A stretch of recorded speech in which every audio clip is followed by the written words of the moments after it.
Hello' everyone, আহকচোন মই কেনেদৰে ব্লাউজ কাটো দেখাওঁ ব'লক। এয়া প্ৰথমতে মই হাতখন কাটি ল'লোঁ আৰু প্ৰথম ব্লাউজ কাটিং কৰাৰ আগতে মই ব্লাউজৰ পিচটো জুখি মাখি লওঁ যে হাতখন দীঘল হ'ব নে চুটি হ'ব। কাষ্টমাৰক সেই হিচাপে মই জনাই দিওঁ। এনেদৰে ব্লাউজটোৰ হাতখন আহিছে মোৰ 10 ইঞ্চি, তাৰ ওপৰত ব্লাউজটো নাহে হাতখন, যি গতিকে মই কাষ্টমাৰক কৈ দিছোঁ আৰু সেই হিচাপে মই কামখিনি কৰি গৈ আছোঁ। এতিয়া বেক চাইডটো কাটিব লৈছোঁ, দেখিছেনে? এনেদৰে আৰু যি গতিকে মই ইমানখিনি ক'ব নাজানো, তথাপিতো ছাপোৰ্ট কৰিব বুলি আশা থাকিলে এবাৰ বেক চাইডটো কাটি লোৱাৰ পিছত মই ফ্ৰণ্ট চাইডটোত কাটিম। আৰু এনেকৈ মই এইটো কাষ্টমাৰে যেনেকৈ দিছিলে বা ৰাউণ্ড শ্বেপ দিব দিলে ৰাউণ্ড শ্বেপ দিম, আৰু যেনেকুৱা শ্বেপ মানে ব্লাউজটো ডিজাইন দিব দিয়ে কাষ্টমাৰে, সেই হিচাপে মই ব্লাউজৰ ডিজাইনটো সেই হিচাপে অনুক্ৰমে মই দি যাওঁ। আৰু কাৰণ কিছুমানে চইচ বেলেগ, কিছুমানে চইচ বেলেগ মই দিলে ভাল নালাগিবও পাৰে, সেইকাৰণে মই নিজৰ চইচ মতে মই কাকো ব্লাউজ নিদিওঁ। তাৰপিছত বেক চাইডটো কটা হোৱাৰ পিছত এতিয়া ফ্ৰণ্ট চাইডটো কাটিব লৈছোঁ। কেনেকৈ কাটো চাওকচোন, এয়া দেখিছেনে? নাভাবিব যে লাইলিনটো মই আস্তাৰবিলাক বেলেগ কাপোৰ দিছোঁ, ব্লেকত মানে মেহেন্দি কালাৰ দিছোঁ, নহয়।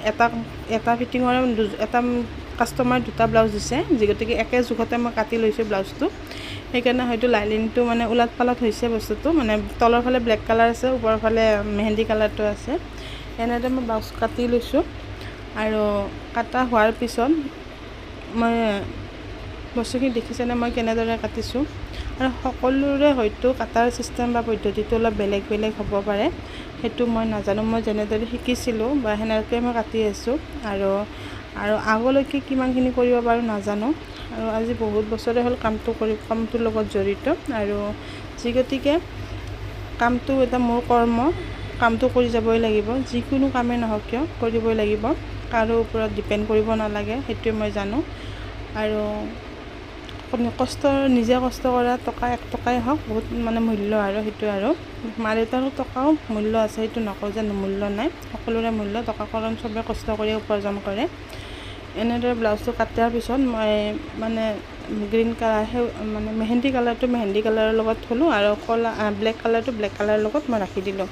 আৰু কাৰণ সুবিধা হয় তেতিয়া চিলাবৰ কাৰণে, এনেকৈ যদি একেলগে থৈ দিওঁ মানে পিছত আৰু মানে বস্তুবিলাক বিচৰাত অলপমান অসুবিধা হয়। সেইকাৰণে ছেপাৰেট কৰোঁ, কাৰণ একেলগেতো দুটাবিলাক চিলাই নাথাকোঁ, এটা কমপ্লিট কৰাৰ পিছত এটা চিলাব লাগে। সেইকাৰণে এনেদৰে মই ব্লাউজটো কমপ্লিট কৰি মানে এনেকৈ ৰাউণ্ড কৰি কিনে ফল্ড কৰি কিনে কাটি কিনে ধুনীয়াকৈ গাঁঠি মাৰি থৈ দিওঁ, যাতে বস্তুটো এটা পাৰ্টো মানে হেৰফেৰ হ'ব নালাগে। এই দেখিলে এনে ব্লেক কালাৰটো যে মেহেন্দি কালাৰত গৈ পাল, আৰু মেহেন্দিটো ব্লেক কালাৰ গম পালোঁ বাৰু, মই চেঞ্জ কৰি দিম। আৰু যি গতিকে